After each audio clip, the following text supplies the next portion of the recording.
Hello students, आप सभी का हमारे इस चैनल में स्वागत है। आज आपके लिए मैं एक नया टॉपिक लेकर आया हूं और आज का टॉपिक जो है वह है मैथ का, जो क्लास हाई स्कूल का। तो अब हम समझते हैं चैप्टर वाइज इसके बहुविकल्पीय प्रश्न, जो कि आपके MCQ very very important question है।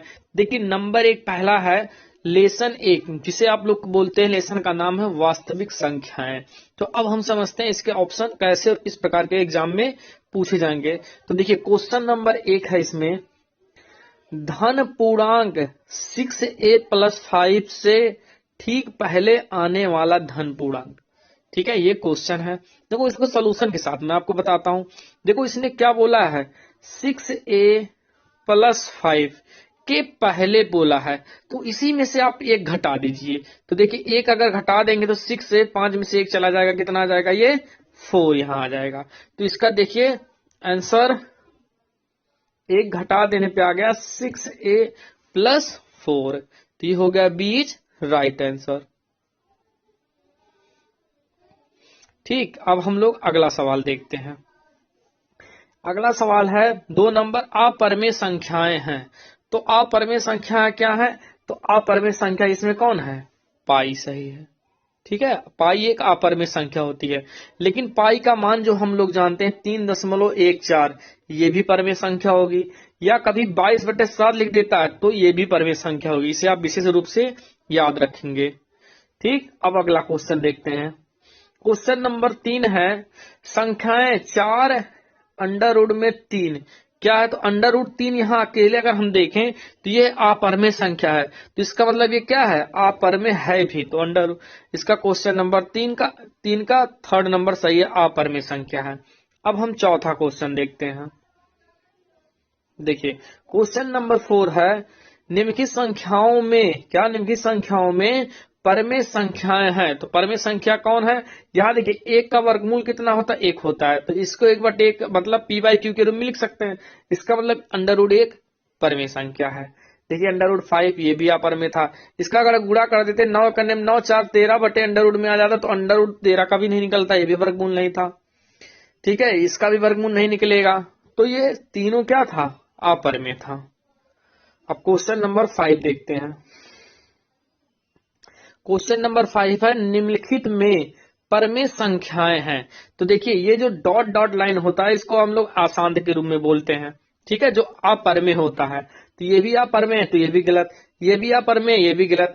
0.9 था, इसका वर्गमूल नहीं निकलता, तो ये भी अपरिमेय है। इसका मतलब ये क्या है, एक परिमेय संख्या है। तो अगला हम प्रश्न देखते हैं। अगला 6 नंबर क्वेश्चन है, किसी पूर्णांक यम के लिए प्रत्येक सम पूर्णांक निम्नलिखित रूप का होता है। देखिए, इसमें बोला गया प्रत्येक सम पूर्णांक है। तो प्रत्येक सम पूर्णांक क्या होता है, जैसे जो 2 का गुणज हो। तो ध्यान से देखिए, यहाँ 2m जो है यही सम पूर्णांक है, तो यही इसका आंसर हो जाएगा। इसी प्रकार अगला क्वेश्चन देखिए, 7 नंबर पूछा गया है, किसी पूर्णांक q के लिए प्रत्येक विषम पूर्णांक निम्नलिखित रूप का होता है। तो देखो, हम लोग अभी देखे तो 2m जो था वो हमारा क्या था, समपूर्णांक हो गया। अब अगर मैं इसी के दर पे लिख दूं, जैसे इसमें q के रूप में दिया तो 2q ये भी सम होता, लेकिन इसमें विषम बोला, तो इसी में एक जोड़ दीजिए आप। जैसा कि यहां हम देखें 4 नंबर इसका राइट आंसर है, जो कि विषम पूर्णांक है। अब अगला क्वेश्चन देखते हैं, 8 नंबर क्वेश्चन में है, यहां लिखा है संख्या n² - 1 8 से विभाज्य होता है यदि n का मान। देखिए, n का मान, अब देखिए हम लोग क्या करते हैं, जैसे हम एक रैंडम वैल्यू मान लेते हैं, 1 2 3 4 5, ऐसे कुछ रैंडम वैल्यू मान लिए। ठीक है, अब देखो, जैसे हम n का मान अगर 1 रखें तो देखो, 1 में से 1 जाएगा, 1 का स्क्वायर, 1 में से 1 जाएगा, 0 आ जाएगा। 2 रख ले, 2 दूना 4, और 4 में से 1 जाएगा, 3 आ जाएगा। तो 4 तो कटेगा नहीं, 3 से कटेगा नहीं, वो 8। ठीक है, चलो 3 रख के देख लेता हूं। तो 3 जैसे रखें तो 3 त्रिक का 9, 9 में से 1 घट जाएगा तो 8। देखिए, 1 रख के या 3 रख देते, 5 रख देते, तो ये सब 8 से विभाज्य होने वाली संख्या आ जाती है। इसका मतलब 1 3 5 ये क्या था, विषम संख्या। तो इसका मतलब बीज, इसका थर्ड नंबर विषम संख्या ही आंसर होगा। तो देखिए, 8वें का सी इज राइट आंसर। अगला देखिए, 9 नंबर क्वेश्चन है, यदि 65 और 117 के एचसीएफ, एचसीएफ मतलब होता है हाईएस्ट कॉमन फैक्टर, जिसे आप लोग महत्तम समापवर्तक बोलते हैं अर्थात मासा बोलते हैं।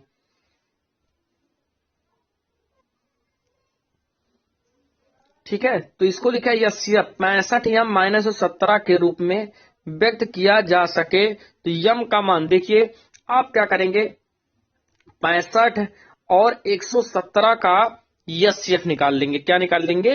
एचसीएफ। और जो एचसीएफ आएगा उसे आप 65 यम माइनस 117 बराबर एचसीएफ लिख देंगे। ठीक है, अब जो एचसीएफ आएगा उसी के बराबर रख देना। उसके बाद आप क्या करेंगे, उसको भाग दे देंगे। ठीक है, जैसे देखिए तो इसका एचसीएफ जो आएगा वो आएगा, देखें तो देखिए ये था 65 यम माइनस 117। तो इसका एचसीएफ जब हम लोग 65 और 117 का निकालेंगे तो ये आ जाएगा 13। अब देखो ये माइनस इधर लाएंगे तो हो जाएगा प्लस, इन दोनों को जोड़ लेंगे तो 130 आएगा। 65 से अगर भाग देंगे तो वो 2 बार जाएगा, इसका मतलब 2 इज राइट आंसर। इसी प्रकार 10 नंबर क्वेश्चन देखते हैं। देखो 10 नंबर क्वेश्चन में है वह सबसे बड़ी संख्या जिसमें 70 और 125 को विभाजित करने पर क्रमशः शेषफल 5 और 8 आ जाते। देखो जब शेषफल आ जाए तो पहले इस संख्या को घटा लो, 70 में से 5 घटाएंगे तो आ जाएगा 65। इसी प्रकार 125 में से अगर हम लोग 8 घटाएंगे तो आ जाएगा 117। ध्यान से देखें तो अपना 9 नंबर ही क्वेश्चन आ गया, क्योंकि शेषफल घटाने पर एक 65 आ गया और 117 आ गया, और इसी का एचसीएफ निकालना। तो अभी हम लोग इसका एचसीएफ निकाले तो 13 आया था, इसका मतलब 13 इज राइट आंसर। अगला प्रश्न देखिए 11 नंबर क्वेश्चन है, यदि दो धनात्मक पूर्णांकों a और b, a का मान दिया x क्यूब वाई स्क्वायर और b का मान x वाई क्यूब के रूप में व्यक्त किया जाता है, जहां x और y अभाज्य संख्या है, तो एचसीएफ ज्ञात करो। देखो सबसे सरल और आसान एचसीएफ ही होता है और एलसीएम। देखो एचसीएफ में क्या होता है, जो वैल्यू मिले वही उसका एचसीएफ है, जो दोनों में कॉमन हो। ठीक है, ध्यान से अगर हम देखें तो यहाँ भी x है, इसमें भी x है। अब सबसे ज्यादा कम वाला वैल्यू देखो, तो इसमें x है तो एक x कॉमन हो गया। यहाँ वाई स्क्वायर है, यहाँ पर वाई क्यूब है, तो इन दोनों में जो सबसे कम वाला वैल्यू है वो है वाई स्क्वायर। ठीक है, तो यही आंसर भी हो गया इसका, तो दूसरा इसका आंसर राइट हो जाएगा। अगला प्रश्न देखते हैं 12 नंबर।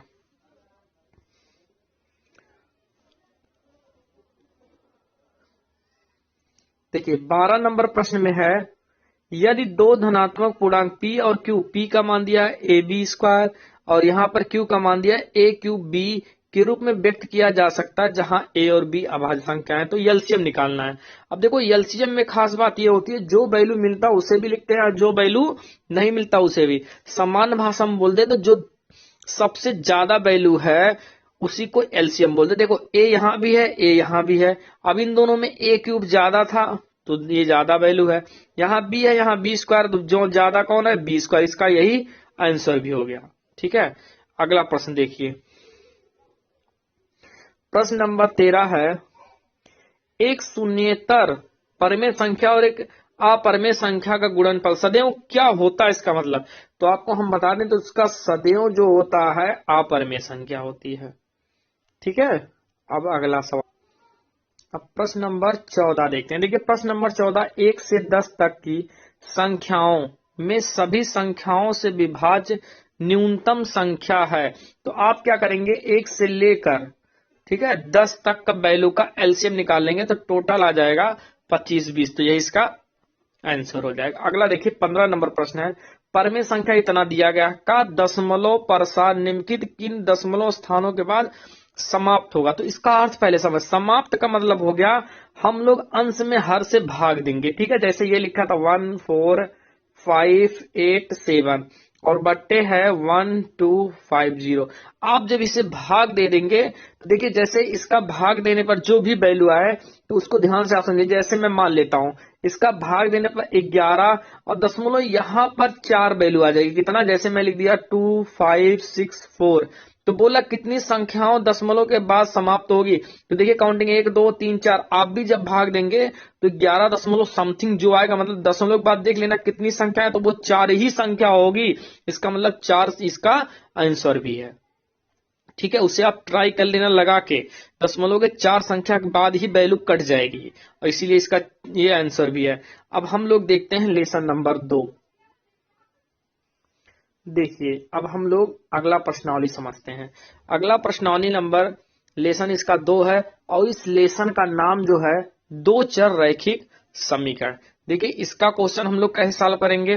देखिए बहुविकल्पी प्रश्न है, प्रत्येक प्रश्न के 4 उत्तर दिए गए हैं, सही उत्तर छांटकर लिखिए। अब हम लोग क्वेश्चन नंबर 1 समझते हैं। देखिए ध्यान से लिखा है, समीकरण 8x + 5y = 11 को संतुष्ट करने वाले बिंदु के निर्देशांक। देखो इस प्रकार का क्वेश्चन जब भी आ जाए तो देखिए क्वेश्चन है 8x + 5y और बराबर 11, और वो भी ऑप्शन के क्वेश्चन है, तो आप एक एक करके वैल्यू रखो। जैसे इसका आंसर जो है वो है सी। अब देखो आपको क्या करना है, जैसे इसका आंसर है 2 और कामा -1, इसका मतलब पहला वाला मान x का होता है, दूसरा वाला y का। तो देखिए x का मान 2 है ना, तो इसमें हम x में 8 का गुणा कर देंगे तो 8 8 दूना हो जाएगा 16। यहाँ -1 है तो प्लस माइनस माइनस हो जाएगा, और 5 करने में भी 5 घटा देंगे तो वो देखिए 11 ही आ जाएगा कि नहीं आ जाएगा, आ जाएगा ना। तो ये आंसर होगा, क्योंकि लेफ्ट और राइट दोनों समान हो गया। ठीक, अब अगला प्रश्न देखते हैं, प्रश्न नंबर 2। देखिए प्रश्न नंबर 2 है, समीकरण 6x - y और 2x + y = 17 से y का विलोपन करने पर x में प्राप्त समीकरण। तो देखो समीकरण का बहुत सारा सवाल लगाए होंगे, ठीक है, तो इसमें आपको वैल्यू निकालना है। देखो y का विलोपन मतलब y को विलुप्त कर दीजिए, जैसे यहाँ इसका गुणांक 5 है और इसका गुणांक 1 है, तो हम एक दूसरे से गुणा करके उसको क्या कर देते, जोड़ देते, उसके बाद वो गायब हो जाता है। ठीक है, तो देखिए वो जो आप सॉल्व करेंगे तो वो आ जाएगा 16x = 96 आ जाएगा, उसे आप सॉल्व कर लेना, वही आंसर होगा। ठीक है, अब तीसरा नंबर क्वेश्चन देखिए। तीसरा नंबर क्वेश्चन है, समीकरण x + y 3y = 7 का हल है। देखो इसका सीधा सा मतलब है, ये देखो जब भी ऑप्शन वाले सवाल आए, अगर आपको कुछ नहीं समझ में आ रहा तो जो ये वैल्यू दिया गया है, जैसे चार चार आंसर इससे दिए हैं, अब इसमें से कोई एक सही है, तो आपको क्या करना है, एक एक करके वैल्यू सबका रख लो। जैसे मैं इसका आंसर सी जानते हैं, तो सी आंसर है तो मैं इसका वैल्यू रखूं, जैसे x = 1 रखूंगा, y = 2, अगर वो 7 के बराबर आ गया तो आंसर राइट होगा। ठीक है, तो यहां मैं x का मान रखूं 1, और यहाँ पर y का मान है 2, तो 2 3 6 और 6 1 देखिए 7, इसका सीज ये राइट आंसर हो जाएगा इसका मतलब। अगला समझते हैं क्वेश्चन नंबर 4। देखिए क्वेश्चन नंबर 4 है, संख्याओं x = 0, मतलब x का मान 0 मिल गया है। ठीक है, उसके बाद लिखा है 2x + 3y = 12। ध्यान से देखिए x का मान है 0, ठीक है, अब y का मान निकाल लीजिए, तो x का मान यहाँ 0 रखेंगे तो ये भी 0 हो जाएगा, मतलब 3y, तो 3 चौक 12, इसका मतलब इसका वैल्यू मिल गया 0,4, इसका मतलब दूसरा आंसर हो जाएगा। अगला प्रश्न देखिए 5 नंबर, दो संख्याओं का योग 8 है और अंतर 2 है, तो संख्या ज्ञात कीजिए। देखिए बहुत ही आसान हिंदी वाले सवाल होते हैं। देखो इसमें बोला दो संख्याओं का योग, अगर मैं सभी में देखो 6 2 8 तब भी, 5 3 8 तब भी 8 होगा, 6 1 7 तब भी, 7 और 1 8 तब भी होगा, 4 4 8, चलो ये तो सब फॉलो कर रहा है। लेकिन अंतर मतलब घटा के 2 लाइए, तो क्या 6 में से 2 घटाएंगे तो आएगा 2, नहीं आएगा। ठीक है, 4 आ जाएगा। यहां पर अगर देखें 5 में से 3 घटाएंगे तो ये 2 आ जाएगा, इसको घटा देंगे तो 6 आ जाएगा, इसको घटा देंगे तो ये 0। अंतर बोल रहा था 2, तो देखिए ये 2 आ गया आंसर, इसका मतलब दूसरा इसका राइट आंसर है। अब हम अगला प्रश्न देखते हैं, प्रश्न नंबर 6। देखिए प्रश्न नंबर 6 में पूछा जा रहा है कि समीकरण 3x + y = 9 तथा 2x + 3y = 6। देखिए इन सब टाइप में क्वेश्चन में या तो आप x का मान समान कर लीजिए या तो y का, उसके लिए क्या करना है, एक दूसरे के गुणांक से आप गुणा कर दीजिए और आपका आंसर आ जाएगा। ठीक है, तो आप जोड़, जैसे देखिए समीकरण को सॉल्व कैसे करते हैं, देखो प्लस अगर प्लस आ जाए या माइनस माइनस आ जाए, या प्लस और माइनस आ जाए या माइनस और प्लस आ जाए, ये समीकरण को हल करने का रूल है। अगर प्लस प्लस आए तो उसको घटा देना, ठीक है, अगर माइनस माइनस आए तो भी घटा देना, अगर प्लस माइनस आए तो जोड़ देना, और प्लस माइनस या माइनस प्लस आ जाए तो भी क्या कर देना, जोड़ देना। क्योंकि जब प्लस प्लस रहेगा, जैसे ही माइनस करेंगे तो इसमें चिन्ह परिवर्तन हो जाएगा। ठीक है, इतना आप याद रखे रहना। तो इसे आप सॉल्व कर लीजिएगा, तो 3,4 मतलब पहला x का मान 3 आ जाएगा, y का मान 0 आएगा। अब हम अगला प्रश्न देखते हैं 7 नंबर। ठीक है 7 नंबर है, कह रहा भिन्न 2/3 कितना 2/3 के लिए, ठीक है भिन्न 2/7 कितना 2/7 के अंश और हर में जोड़ने वाली संख्या। तो देखो मैं अगर इसी में x जोड़ दूं और इसी में भी मैंने क्या कर दिया x, देखो तिर्यक गुणा कर देना एक दूसरे का, और जो x का मान आएगा वही आपका क्या हो जाएगा, आंसर हो जाएगा। ठीक है, एक तो सरल तरीका ये हो गया। दूसरा तरीका मैं आपको बता रहा हूं, ठीक है वैल्यू कैसे क्वेश्चन से हल करते हैं। देखो अपने को लाना है 2/3, ठीक है, और ये वैल्यू था 2/7, और कितना जोड़ते हैं तो हमारा 2/3 हो जाए। देखो एक वैल्यू रखना, जैसे मैंने 8 रख दिया तो इसमें देखो 8 जोड़ दिए तो नीचे भी 8 जोड़ेंगे ना। अब 8 2 10 हो जाएगा, और 8 7 15 आ जाएगा। देखो काट दे रहा है, 5 दूना 10 और 5 3 15। देखो यही हमारा आंसर, इसका मतलब यही आंसर भी हो गया अपना। अब अगला सवाल देखते हैं 8 नंबर। 8 नंबर सवाल समझे। देखिए यहाँ पर लिखा है समीकरण 1/x प्लस 1/y बराबर 4।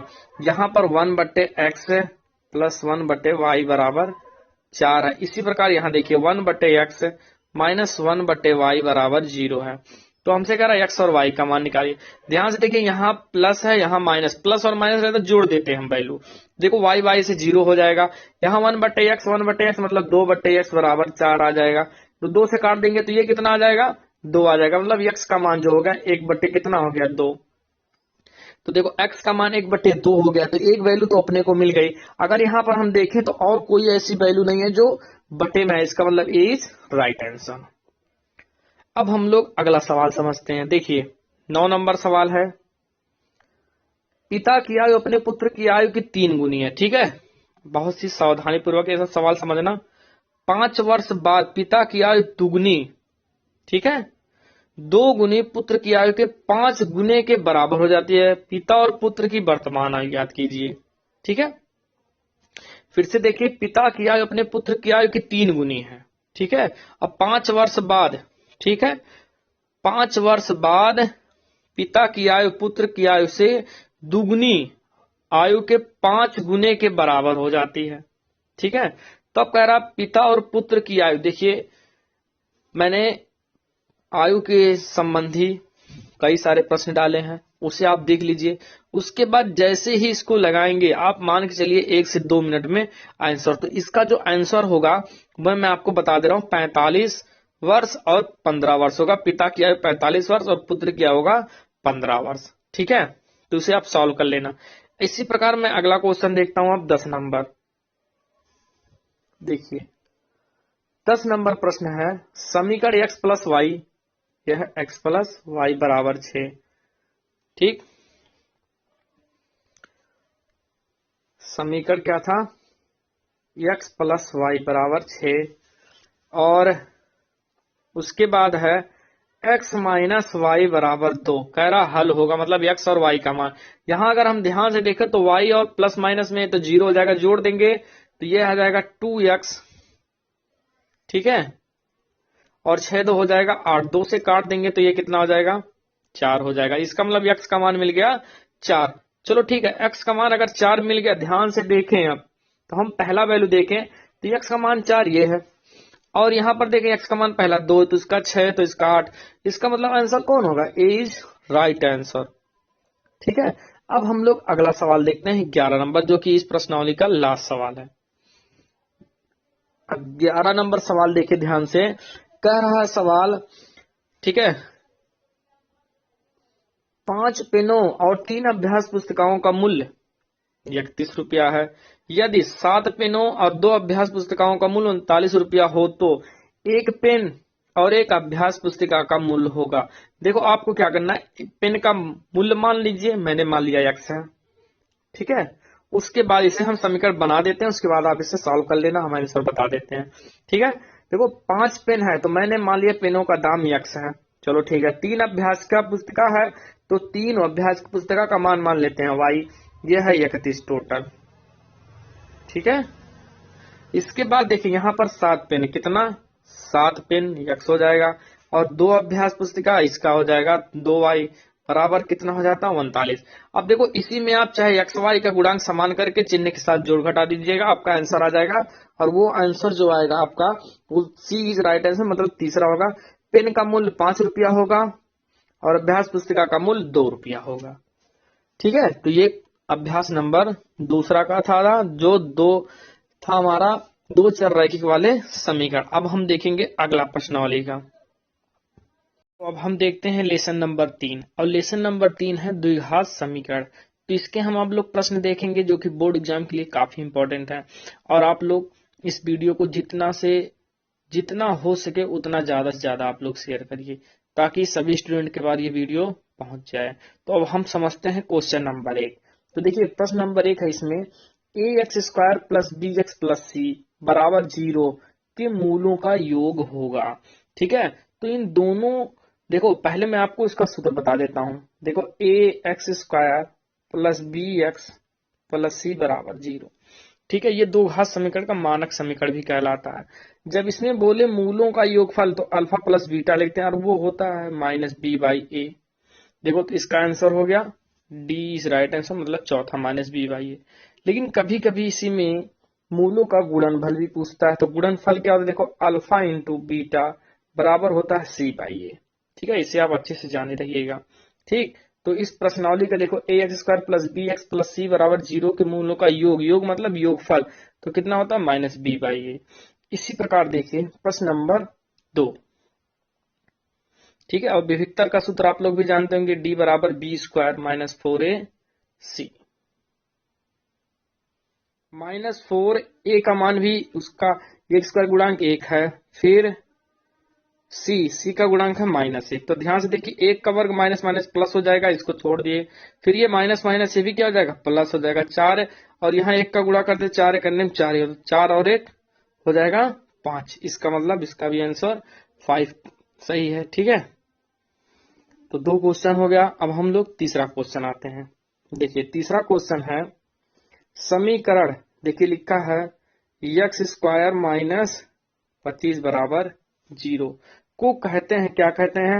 नंबर 1 ऑप्शन दिया गया है एक घात समीकरण, नंबर 2 शुद्ध द्विघात समीकरण, नंबर 3 है मिश्रित द्विघात समीकरण, नंबर 4 है सौर समीकरण। तो ध्यान से देखो, अगर हम इसे देखें एक्स स्क्वायर, ये माइनस इधर आएगा तो हो जाएगा प्लस, अगर ये स्क्वायर हटा दें तो इधर करड़ी में आ जाएगा। अगर इसका वैल्यू निकालें तो एक्स बराबर हो जाएगा प्लस माइनस 5। इसका मतलब ये शुद्ध द्विघात समीकरण, इसका मतलब शुद्ध द्विघात समीकरण सही होगा, मतलब तीसरे का 2 नंबर सही है। ठीक है, इसका राइट आंसर ये होगा। अब हम लोग अगला सवाल समझते हैं। देखिए प्रश्न नंबर 4 है, दो संख्याओं का योग 7 है, मतलब जोड़ 7 है और उनका गुणनफल 12 है, तो संख्याएं होंगी। तो देखिए इन सब टाइप के क्वेश्चन मैंने आपको पीछे भी बताया है कि इसे सोल्यूशन जो ऑप्शन दिया उससे सॉल्व करना बहुत ही आसान होता है। देखिए लिखा है दो संख्याओं का, ठीक है, योगफल 7 है। देखिए 5 2 7 भी होता है, 6 1 7 भी होता है, 4 3 7 भी होता है, 7 और 0 जोड़ेंगे तब भी 7 होगा। तो इसके अकॉर्डिंग तो सारे ऑप्शन सही है। लेकिन इसका गुणनफल कितना कह रहा है 12, तो 5 दुना होता है 10, 6 करने में होता है 6, 4 तिया हो जाता है 12 और 7 0 0। देखो गुणनफल कह रहा है 12, देखो ये 12 आ गया, इसका मतलब 4 और 3 इसके राइट आंसर, इसका मतलब तीसरा सही होगा। अब हम लोग अब हम प्रश्न नंबर 5 देखते हैं। और प्रश्न नंबर 5 है, इसमें देखिए लिखा द्विघात समीकरण, ये लिखा एक्स स्क्वायर माइनस 6x और माइनस 16 बराबर 0 का योग है। योग अभी हम लोग देखे थे, मूलों का योगफल अल्फा प्लस बीटा बराबर होता है माइनस बी बटे ए। यहां से अगर हम बी का मान देखें तो -6, और यहाँ पर ए का मान देखें तो इसका गुणांक कितना है 1 है, और ये ऑलरेडी से माइनस है, माइनस से माइनस कट जाएगा, इसका मतलब आंसर आ जाएगा 6। तो ये हो जाएगा 20 का राइट आंसर, मतलब दूसरा। अब हम अगला प्रश्न समझते हैं। देखिए अगला प्रश्न है द्विघात समीकरण जिसके मूल, मतलब पहला अल्फा का मान 5 दिया है और बीटा का मान दिया है 4। ठीक है, उसके बाद देखिए सवाल समझते हैं। उसके बाद ये सवाल कह रहा है होगा, मतलब द्विघात समीकरण। देखो मैं आपको एक सरल सा सूत्र बता दे रहा हूँ द्विघात समीकरण का। देखो जब भी द्विघात समीकरण का सूत्र बोले तो ये सूत्र होता है x square minus alpha plus beta into x, और फिर होता है प्लस अल्फा इंटू बीटा बराबर 0। तो ध्यान से देखिए, अल्फा का मान दिया है 5 और बीटा का मान दिया है 4। ठीक है, तो इतना हम लोग समझ गए। अब देखिए, जब ये दोनों हमको वैल्यू पता हो गया तो इसमें हम रखेंगे, तो देखो x square minus alpha plus beta, तो 5 और 4 कितना हो जाएगा, 9 हो जाएगा। प्लस ये देखो अल्फा इंटू बीटा, तो 5 चौक कितना हो जाएगा, 20 बराबर में 0। इसका मतलब ये चौथा इसका राइट आंसर है। ठीक है, ये सूत्र आप लोग याद कर लीजिएगा द्विघात समीकरण के लिए, क्योंकि आपसे एक क्वेश्चन बोर्ड में भी पूछा ही जाएगा। ठीक, तो इसका आंसर क्या है, चौथा राइट आंसर है। अगला देखिए, 7 नंबर क्वेश्चन में है, देखिए समीकरण 3x² माइनस 48 बराबर 0 के मूल होंगे। तो देखिए यह है 3x² माइनस 48 बराबर 0, इसे सॉल्व कर लेते हैं। यह है 3x² और ये माइनस इधर आएगा तो प्लस हो जाएगा, इसको काट देंगे तो 16 आ जाएगा, 16 तिया 48, ये स्क्वायर हटा देंगे तो प्लस माइनस अंडर रूट में 16 आ जाएगा। और 16 का वर्गमूल कितना होता है, प्लस माइनस में 4, तो इसका मतलब राइट आंसर हो जाएगा तीसरा। देखिए इसका मतलब इसका आंसर आ गया प्लस माइनस 4। अगला समझते हैं, देखिए प्रश्न नंबर 8, समीकरण x² प्लस 4x बराबर 0 के मूल होंगे। तो इसे समझिए थोड़ा सा, देखिए x² प्लस 4x बराबर में 0। देखिए ध्यान से, इसमें से x कॉमन हो रहा तो हमने x कॉमन लिया, यहाँ से x और यहाँ से x निकल जाएगा तो 4 बराबर 0। अब एक एक करके वैल्यू 0, एक x का मान 0 के बराबर, और ये देखिए x प्लस 4 है, इसको भी बराबर 0 करेंगे, लेकिन x प्लस 4 ये प्लस उधर जाएगा तो माइनस हो जाएगा। इसका मतलब इसका आंसर आ गया 0 और माइनस में 4। देखिए इसका ए इज राइट आंसर। ठीक है, अब प्रश्न नंबर 9 देखते हैं। देखिए प्रश्न नंबर 9 है, इसमें देखिए समीकरण ax² plus bx plus c बराबर 0 के मूल बराबर होते हैं यदि। देखिए अगर हम इसे देखें तो ठीक है, तो इसका राइट आंसर जो है वो c है। ठीक है, मतलब तीसरा नंबर, b बराबर 2 अंडर रूट में ac। देखिए ये तो समीकरण, इसमें भी आंसर ये होगा, लेकिन कभी कभी जब यही वैल्यू बोलता है, 9 नंबर क्वेश्चन समझिएगा, समीकरण ax² प्लस bx बराबर प्लस सी बराबर 0 के मूल बराबर हो, तो उस समय भी देखिए आपका जो विभित्तर है डी जिससे जे लिखते हैं वो 0 हो जाता है। तब हम लोग फार्मूला लगाते हैं b² माइनस 4ac और बराबर में 0। देखो इसी को सॉल्व करना है, देखो ये b² रहने देते हैं ऐसे, ये माइनस इधर आएगा तो प्लस हो जाएगा। ठीक है, अब देखो ये स्क्वायर जैसे ही हटाएंगे इधर क्या लग जाएगी, करड़ी लग जाएगी, तो 4ac। अब देखो ध्यान से, 4 का वर्गमूल कितना, 2 होगा, एसी का वर्गमूल निकलेगा नहीं, इसीलिए ये लिखा गया है। देखो ये इसका राइट आंसर होगा। ठीक है, अगला प्रश्न समझते हैं हम। देखिए अगला प्रश्न है,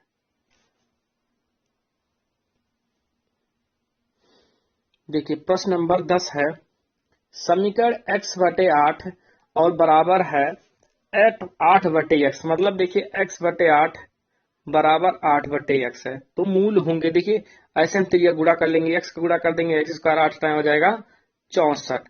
और देखिए ये स्क्वायर हटेगा, इधर करड़ी लग जाएगी, 64 का वर्गमूल स्क्वायर अंडर रूट का वर्गमूल कितना, 8 होता है। इसका मतलब इसका भी आंसर तीसरा सही है, प्लस माइनस 8। ठीक है, ये राइट आंसर है। अब अगला हम लोग समझते हैं, देखिए अगला क्वेश्चन है 2x²। ठीक है, 2x² माइनस 5x प्लस 4 बराबर में 0 के मूल हैं। तो देखिए इसे आप जब समीकरण को सॉल्व करेंगे ना, तो एक वैल्यू ऋणात्मक में आ जाएगी। ठीक है, इसीलिए वास्तविक मूल्य नहीं होगा, आप सॉल्व कर लेना, गुणनखंड है।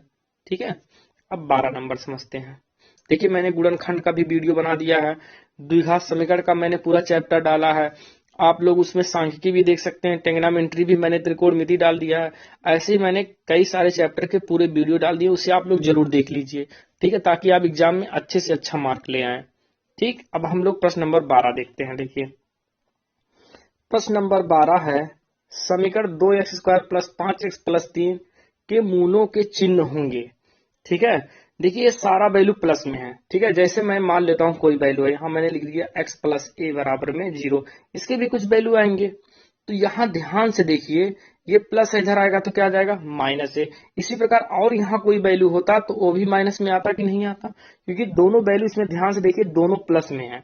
तो इसका मतलब दोनों जो मूल आएंगे ना इसके, वो दोनों ऋणात्मक होंगे। इसका मतलब क्या, दोनों मूल ऋणात्मक, अर्थात 12 का तीसरा नंबर सही है। अब हम लोग अगला समझते हैं। देखिए अगला प्रश्न है, इसमें एक द्विघात समीकरण का विभक्तर, विभक्तर को हम लोग डी से लिखते हैं, ये दिया गया है +3 है, समीकरण के दोनों मूल होंगे, ठीक है। अगर मैं इसमें बोल दूं डी का मान दिए हैं +3, तो इसके दोनों में, अब देखो दोनों मूल प्लस में, इसका मतलब एक तो सही बात है कि मूल क्या है, +3 है। अब देखिए दोनों +3 है भाई, एक माइनस भी तो हो सकता था, ठीक है, द्विघात समीकरण में, ठीक। अब क्योंकि आप लोग देखते होंगे तो जब हम वर्ग निकालते हैं किसी का तो प्लस माइनस लगाते हैं, तो एक चीज तो सही बात है कि एक मूल इसका क्या होता है, वास्तविक होता है, ये तो सम में दिया गया है, इसको छोड़ देते हैं तो ये वैसे रंग हो गया। अब दूसरा मान अगर मैं इसी को देखूं ध्यान से, तो एक +3 है तो दूसरा क्या होता है माइनस, तो समान तो होगा नहीं, तो ये भी गलत हो गया, नहीं का तो कोई चांस ही नहीं, इसका मतलब क्या होता वो असमान होता। तो 13 नंबर का तीसरा राइट सही है। अगला समझते हैं। देखिए प्रश्न नंबर 14, ठीक है। प्रश्न नंबर 14 में है x और यहाँ है x-3 बराबर में दिया है 0, ठीक है। इसे समझते हैं। अब इतना जब वैल्यू दे दिया तो आगे सवाल लगाना ढेर आसान, x-3 बराबर में 0, ये वैल्यू दिया है कि मूल है।